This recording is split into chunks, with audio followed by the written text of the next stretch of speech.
شروع اللہ کے نام سے جو بڑا مہربان نہایت رحم والا ہے۔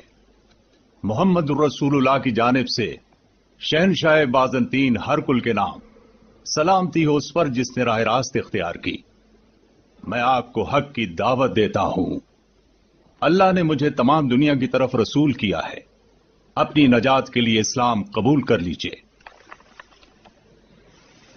یہ عرب کے ایک نئے نبی کی بات کر رہا ہے، یوحنا کی طرح جیسے وہ شاہ ہرر کے پاس بیابانوں سے نجات کا پیغام لایا تھا۔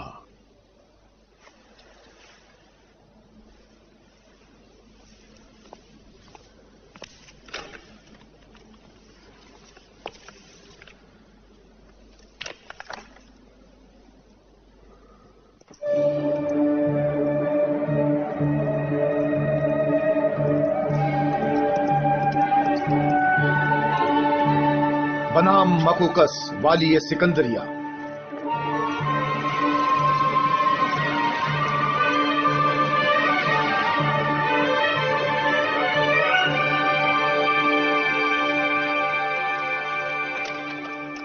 کسرا شہنشاہ فارس، میں آپ کو اللہ کی طرف بلاتا ہوں۔ آپ کی نجات صرف اسلام میں ہے، قبول کر لیں اسلام۔ تم گرواہے بیابانوں سے نکل کر ہم کو یہ بتانے آئے ہو کہ ہمیں کس کے آگے جھکنا چاہیے؟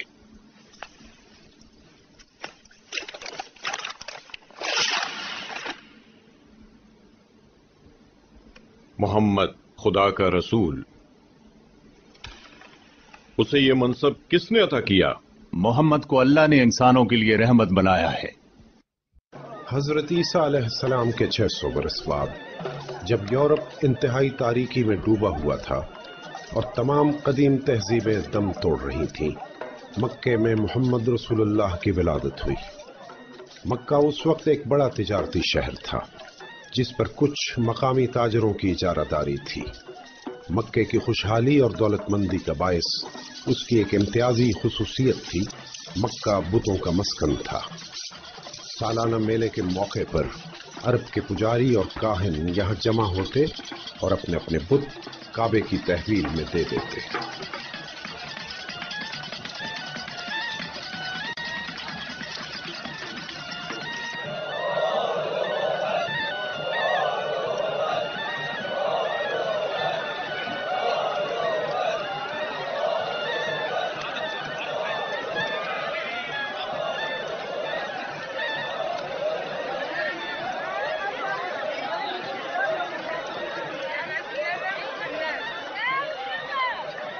حضرت ابراہیم علیہ السلام نے جس کی بنیاد توحید پر رکھی تھی، وہی کعبہ شرک کا گڑھ بن چکا تھا، جہاں 360 بت 360 خدا تھے۔ مکہ 610 عیسوی میں۔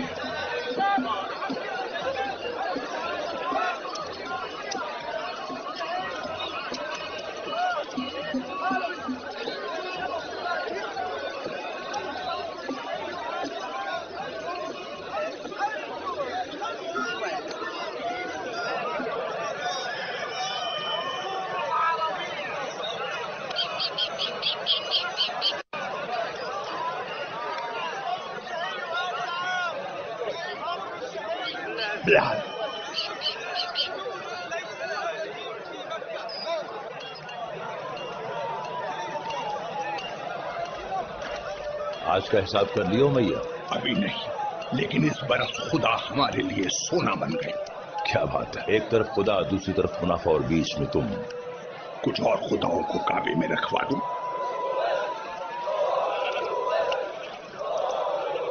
ہو شام سے قافلہ،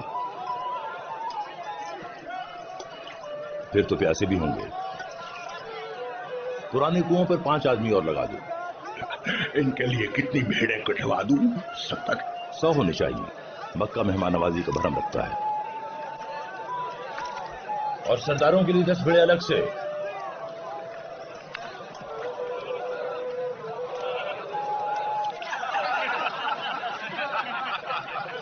پانی اور روٹی ہی ملتا ہے حکم کے گھر صرف شاعر کو، جس کی وجہ سے شیر گلے میں گھٹ کے مر جاتے ہیں۔ اور اور بخدا روٹی تو پانی سے بھی پتلی ہوتی ہے. اوہ ہٹو، بڑے ہٹو، جگہ دو. گیتوں کے متوالوں ابو سفیان کو راستہ دو، وہ کچھ سننا چاہتے ہیں. مال بھی ملے گا، علم و فن کے سرپرست ہیں.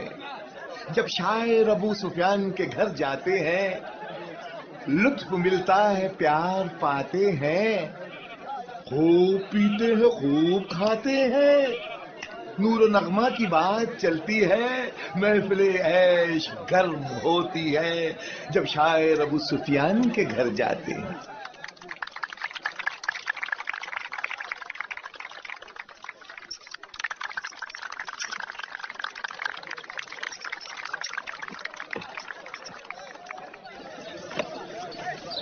چین کا بہترین ریشمی کپڑا بدن سے چھو جائے تو روم روم جھوم اٹھے، دیکھو تو آنکھوں میں سرور امڈ آئے.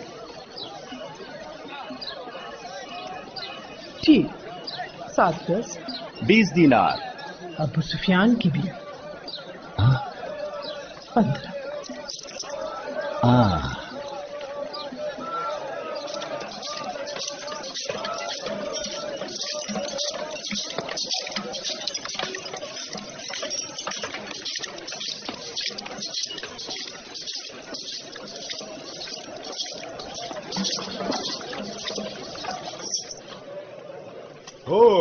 بات ہو، دیکھو بھائی، کعبے کے بت بھی تو ضرورت مند ہے.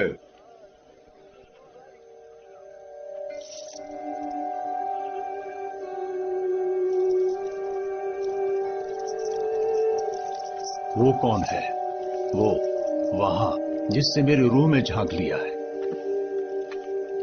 مجھے یہاں سے فوراً لے چلو.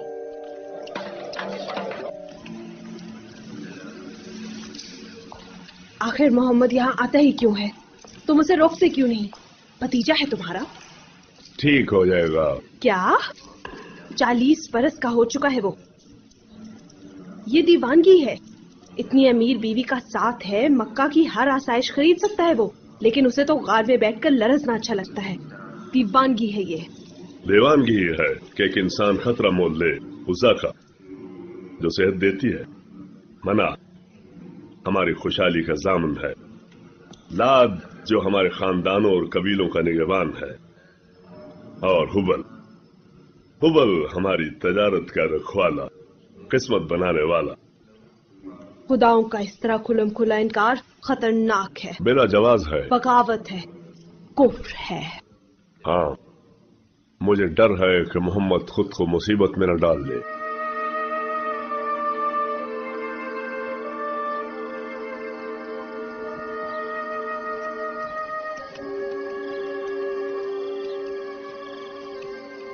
سالانہ میلہ ختم ہونے پر میں ہمیشہ اداس ہو جاتا ہوں، جانے اگلے برس میں ہوں یا نہ ہوں.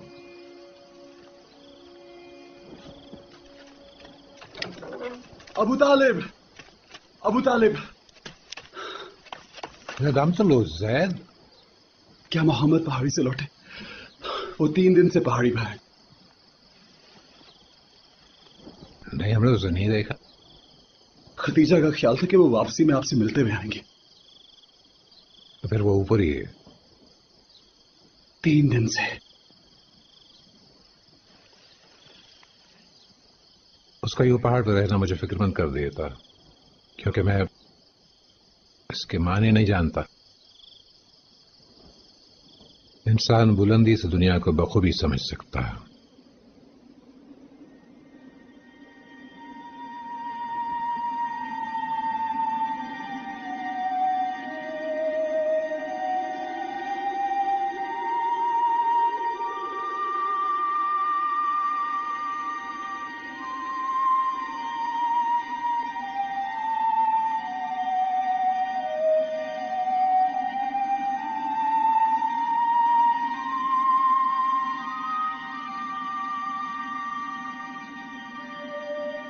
اے محمد پڑھو اپنے رب کے نام سے جس نے انسان کو خون کی نازک بوند سے بنایا، جس نے انسان کو وہ سکھایا جو وہ جانتا نہیں تھا.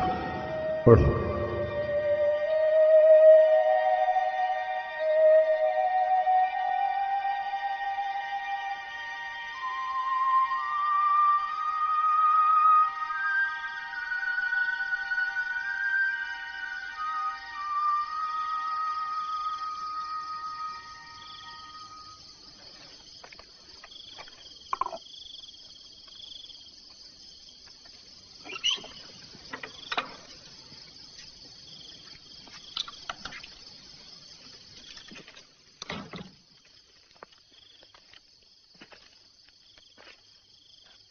वो अभी तक कंबल में लरज रहे हैं,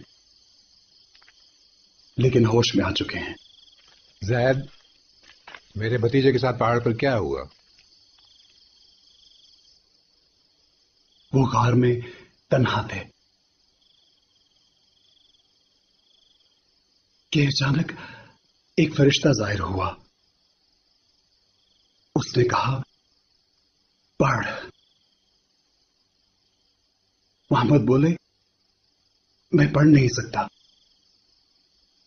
फरिश्ते ने फिर कहा, पढ़, पढ़ अपने रब के नाम से, जिसने इंसान को खून की नाजुक बूंद से बनाया, जिसने इंसान को वो सिखाया जो वो नहीं जानता था। पढ़। क्या खबर वो जिब्राइल हो या फिर महज एक ख्वाब? लेकिन मोहम्मद जब पहाड़ी से लौट रहे थे, उन्होंने जिब्राइल को फिर देखा, जमीन और आसमान के बीच एक आदमी की सूरत में। वो जहां देखते थे हर तरफ उन्हें वही नजर आते थे। तब उसने फिर कहा, मैं जिब्राइल हूं और आप मोहम्मद अल्लाह के रसूल हैं।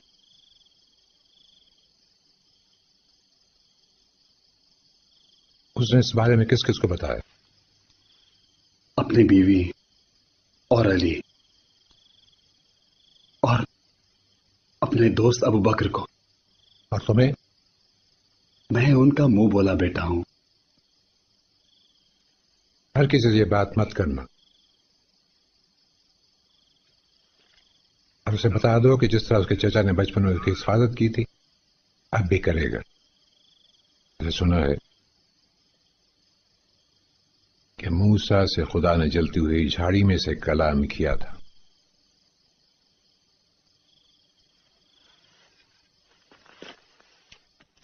अगर तुमने अपने भतीजे को नहीं रोका तो हम रोकेंगे। वो इस शहर में फसाद डाल रहा है, घर से घर जुदा कर रहा है, नस्लों में फूट डाल रहा है, औलादें बागी हो गई हैं। नौजवान उसकी बातें सुनते हैं, उसे पसंद करते हैं। हम अरब हैं, बड़ों को हुक्म मानते हैं, बच्चे हम पर हुक्म नहीं चला सकते। हम कैसे मान लें कि एक आदमी जो कल तक हमारी तरह बाजारों में फिरता था, आज खुदा का पैगंबर बन गया है? कहता है गली सड़ी हड्डियां फिर से जी उठेंगी। कहता है जिस इंसान को पहली बार पैदा किया, मरने के बाद दोबारा जिंदा कर सकता है। कहीं खुदा हमसे नाराज होकर किसी दूसरे शहर पे मेहरबान ना हो जाएं। उसे कहो हम देंगे उसे इख्तियारात, मर्तबा, काबे की चाबियां और दौलत जितनी वो चाहे। उसे कहो जो चाहेगा देंगे।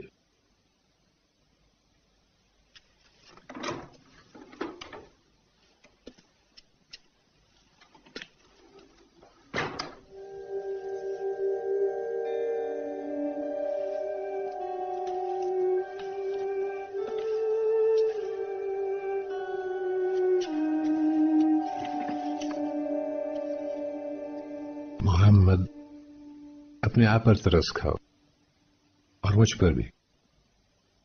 इन बूढ़ी हड्डियों पर उतना ही बोझ डालो जितना ये बर्दाश्त कर सकें।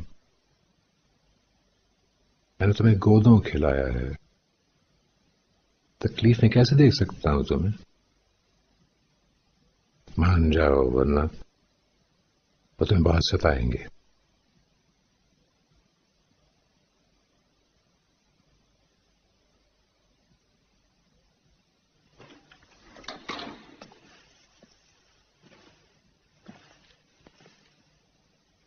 उसने मुझसे कहा, अगर वो मेरे दाएं हाथ पर सूरज रख दें और बाएं हाथ पर चांद, तब भी उस फर्ज से पीछे नहीं हटूंगा जो अल्लाह ने मुझे सौंपा।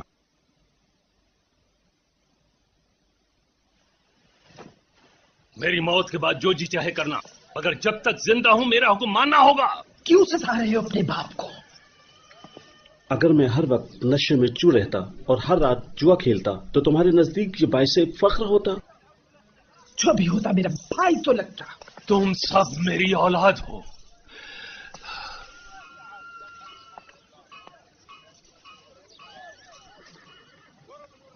میں نے تمہیں بہت کچھ دیا مگر لگتا ہے تھوڑا.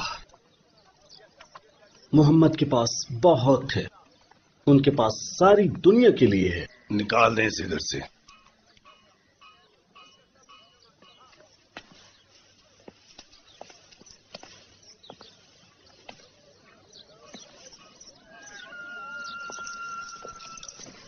یہ ولید یا میں نہیں، تیرا باپ ہے جسے تو اذیت دے رہا ہے.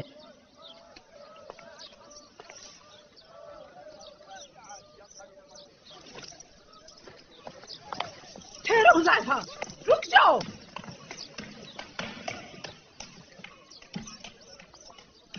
وہ کیسے کہہ سکتے یہ سب کچھ نیا ہے جبکہ کچھ نیا نہیں؟ ہمارے لیے تو نیا ہے. اللہ کا یہ پیغام پہلے بھی نازل ہوا، نوح پر، موسیٰ پر، عیسیٰ پر، لیکن لوگوں نے اسے بدل دیا، ترک کر دیا، بھلا دیا. اب رسول اللہ پر یہ پیغام پھر نازل ہوا، اس لیے پھر نیا ہے. کون ہو سکتا ہے؟ جعفر ہوگا.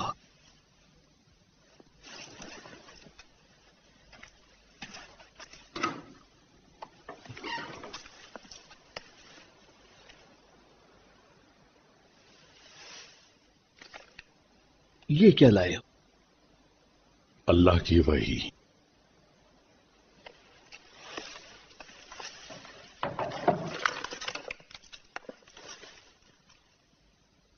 جب سورج لپیٹ دیا جائے، جب تارے جھڑ پڑیں، جب پہاڑ چلائے جائیں، جب 10 ماہ کی حاملہ اونٹنیاں چھوٹی پھریں اور جب وحشی درندے ہاکیں جائیں، جب سمندر ابل پڑیں، جب جانیں جسموں سے جوڑ دی جائیں اور جب زندہ دبائی جانے والی بچی سے پوچھا جائے کس خطا پر ماری گئی، جب نامہ اعمال کھول دیے جائیں اور جب آسمان کھینچ لیا جائے، تب ہر جان جان لے گی کہ وہ کیا لائی ہے.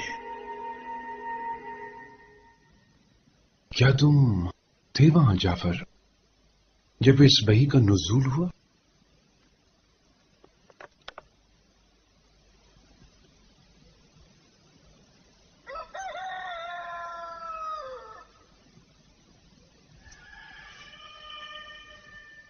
صبح ہو رہی ہے.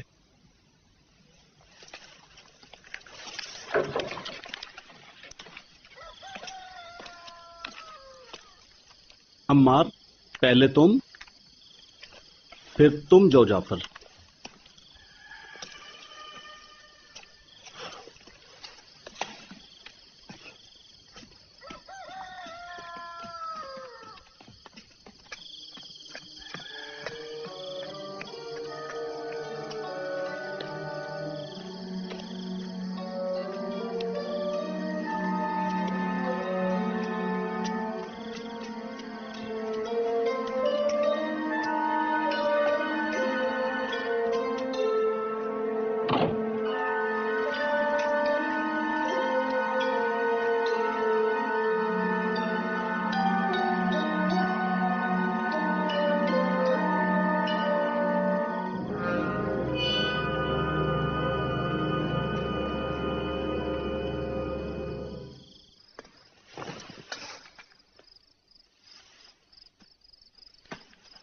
عمار، تم نے اپنی ماں کو رات بھر پریشانی میں جگائے رکھا ہے. میں شرمندہ ہوں ابو. کہاں تھے تم؟ کیا پھر محمد کے پاس؟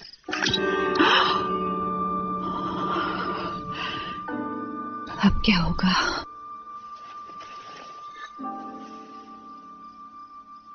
میرے بیٹے کو بخش دے، یہ میری غلطی تھی. اس نے زندگی بھر ہماری مدد کی ہے. لیکن یہ تو گر کر ٹوٹ گیا، اپنی مدد بھی نہ کر سکا. تم کس کی باتیں سنتے رہتے ہو؟ سچا خدا دیکھا ہے، گارے کا بنا ہوا نہیں. مار، ہم کعبے میں رکھے خداؤں کو روز دیکھتے ہیں. میں ڈرتی ہوں تم جنہیں سنتے ہو وہ تمہیں نقصان نہ پہنچائیں. میں محمد کو سنتا ہوں ماں. मोहम्मद एक शफीक इंसान है, हाँ, देने वाला, हाथ बटाने वाला, हर वक्त मुस्कुराने वाला, लेकिन उसके ख्यालात बहुत खतरनाक हैं। खतरनाक ख्यालात? कोई भूखा ना रहे, अमीर गरीब के साथ ज्यादती ना करे, ताकतवर कमजोर का हक न मारे, ये खतरनाक ख्यालात है। लड़कियों को शादी के लिए मजबूर ना किया जाए, उनकी रजामंदी जरूरी है। आज रात ही उन्होंने फरमाया बच्चियों को जिंदा दफन करना बंद कर दो। मैं खुशकिस्मत हूं कि आज तुम्हारी मां के साथ हूं। हाँ, तुम जानते ही हो कि हम कभी न मिल पाते यासिर, और तुम पैदा ही ना हुए होते, मैं भी जिंदा दफन हो जाती अपनी दो बहनों की तरह।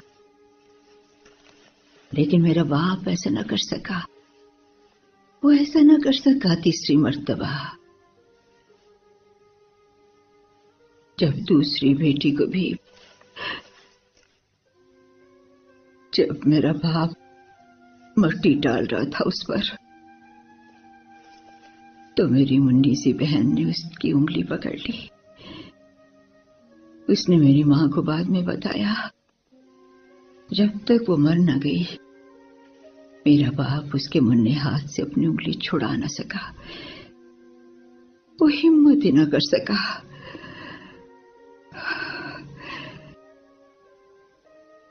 जब मैं पैदा हुई तो मेरा बाप घर से बाहर निकल गया। वो चिल्लाया कि वो ऐसा नहीं कर सकेगा, वो कभी ऐसा नहीं कर सकेगा। सुमैया, यही दस्तूर है। ये जुल्म है। जो खुदा उसकी इजाजत दे वो खुदा नहीं है। मैंने मोहम्मद से उनके घर जाने का वादा किया था, हम वहां इबादत करते हैं। हाँ, वो एक अच्छा इंसान है।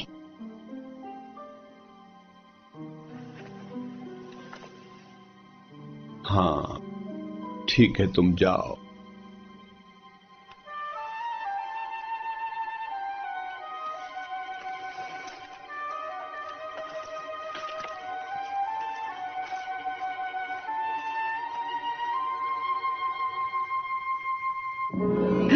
तो हाथ उसके पीछे।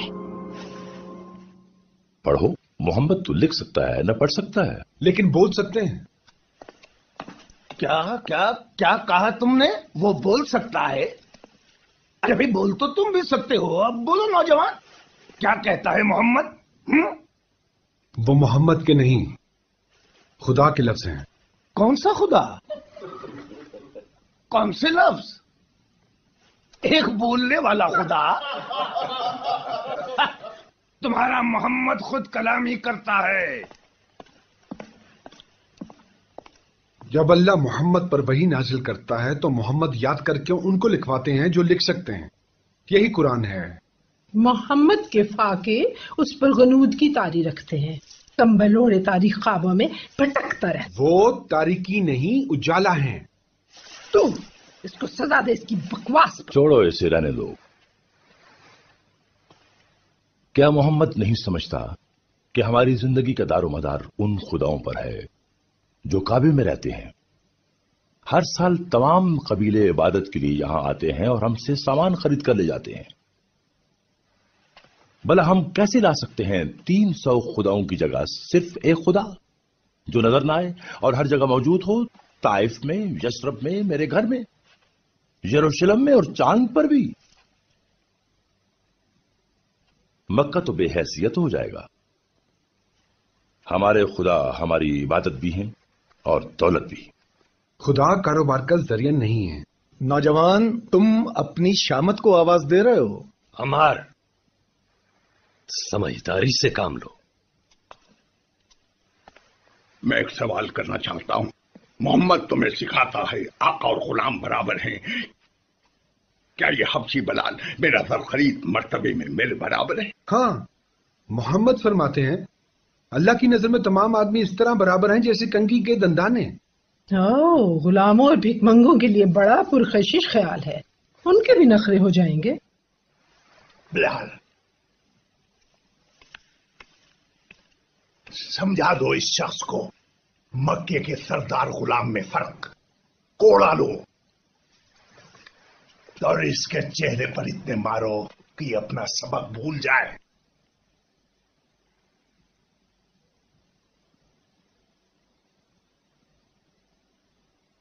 मारो इसे, मारो इसे, काट दो इसे।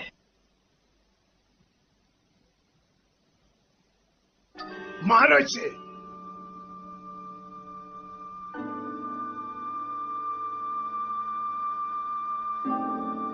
मारो बिलाल।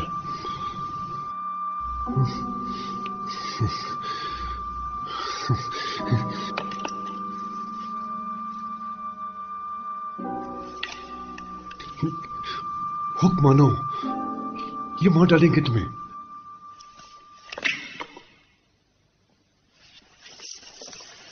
कैसी लाकानूनियत ही ये, गुलामों तक को वर्गला दिया है।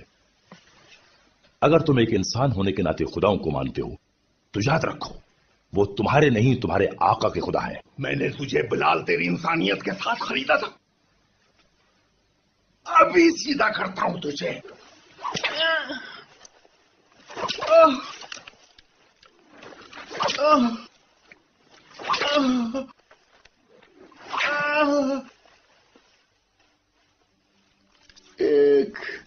एक खुदा, सिर्फ एक खुदा। कौन ज्यादा ताकतवर है, तेरा आका या तेरा सिर्फ एक खुदा? एक खुदा, सिर्फ एक खुदा। भारी पत्थर लाओ। एक खुदा, एक खुदा। कुचल दो इसे।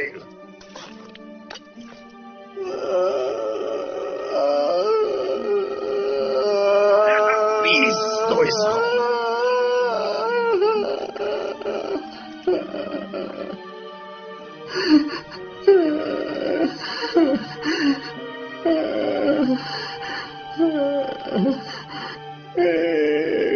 अभी तक निपटाया नहीं इसे।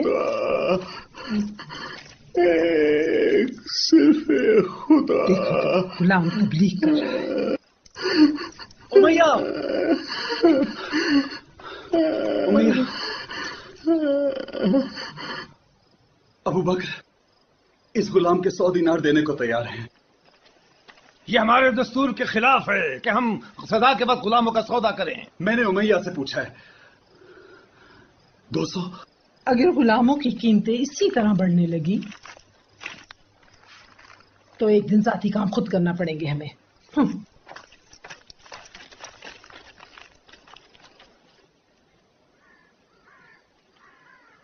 ले जाओ इसे, रखो या मार डालो, अब ये मेरे काम का नहीं।